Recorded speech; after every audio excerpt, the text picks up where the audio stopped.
Nandurbar education society संचालित DR. High school व junior कॉलेजमध्ये नुकताच गंभीर प्रकार घडला। शाळेतील एका शिक्षकाने तेथील विद्यार्थिनीला पळवून नेल्याची घटना घडली होती। यामुळे पालकांमध्ये संतापाची लाट उसळली होती। या संदर्भात नंदुरबार शहर पोलीस ठाणे येथे उमेश शिंदे या शिक्षकाविरुद्ध त्याच वर्गातील अल्पवयीन विद्यार्थिनीला फुस लावून पळवून नेल्याप्रकरणी नुकताच गुन्हा दाखल करण्यात आलाय। विशेष म्हणजे संबंधित शिक्षकाविरोधात यापूर्वीही तक्रार करण्यात आल्याचा दावा होत असताना या शैक्षणिक संस्थेने त्याकडे गांभीर्याने पाहिले नाही।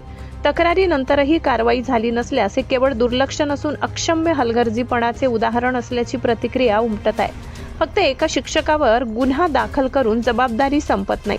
संस्थेच्या निष्क्रियतेमुळेच असे प्रकार घडतात।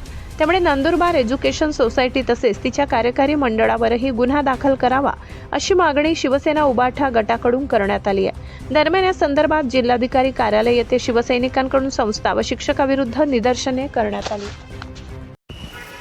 आता नुकतीच झालेली घटना डी.आर. हायस्कूलमध्ये 11वी कॉलेजची मुलगी तिच्यावर एक शिक्षकाने काही वर्षापासून तिच्यावर अत्याचार केलेला होता आणि संस्थाने अक्षरशः म्हणजे असे केलेलं होतं, संस्थाला माहिती होतं पण संस्थाने अंधारात ठेवलेलं आहे सर्व विद्यार्थ्यांना आणि त्या संस्था चालकांवर या विषयीचा गुन्हा दाखल करण्यात यावा, नाहीतर तीव्र आंदोलन नंदुरबार त्यांच्या शाळा कॉलेज समोर आम्ही तीव्र आंदोलन करणार आहोत आणि नाही लक्ष घाललं पोलीस डिपार्टमेंटने तर याच्यापेक्षा मोठं तीव्र आंदोलन आम्ही तिथं तालाठोक करून त्या कॉलेजला निषेध करणार आहोत।